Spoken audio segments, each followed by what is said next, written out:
Hi, good morning. Good morning to. How are you? I'm fine. Please tell us about your last job. I worked in the Philippines as secretary for 5 years and 1 year, 1 year cashier and waitress 1 year also. And now I currently employed. It's my first time working abroad, housemaid for 2 years and 3 months. Can you tell me what were your duties and responsibilities while on this job?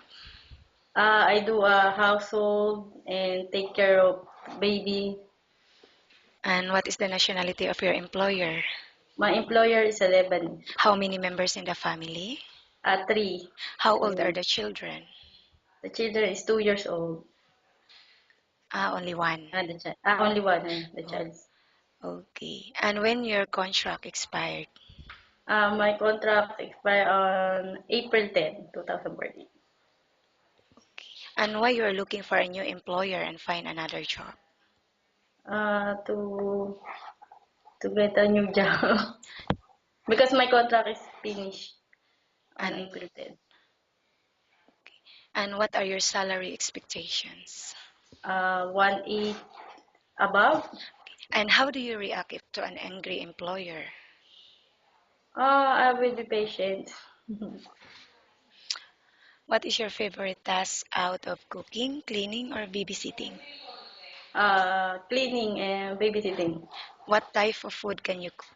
I can cook because I did not cook here. I cook like Filipino food or maybe. But are you willing to learn? Yes, I'm willing to learn. And how do you know if the baby is sick? Sick. If her temper is hot and she's not feeling well. And how do you try to get the baby to finish eating his or her food?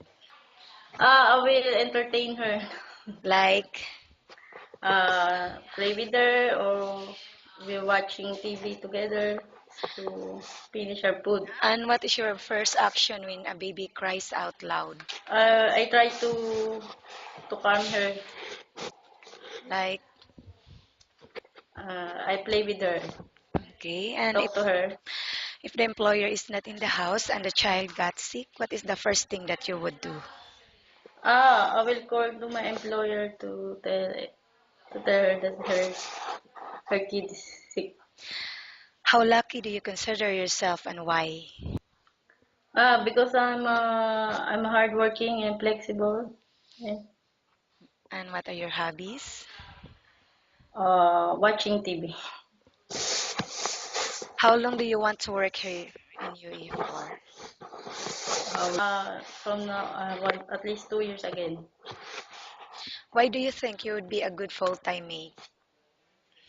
Because uh, I'm a hardworking and I can do what the employer told me. Okay, thank you. Nice talking with you and have a good day.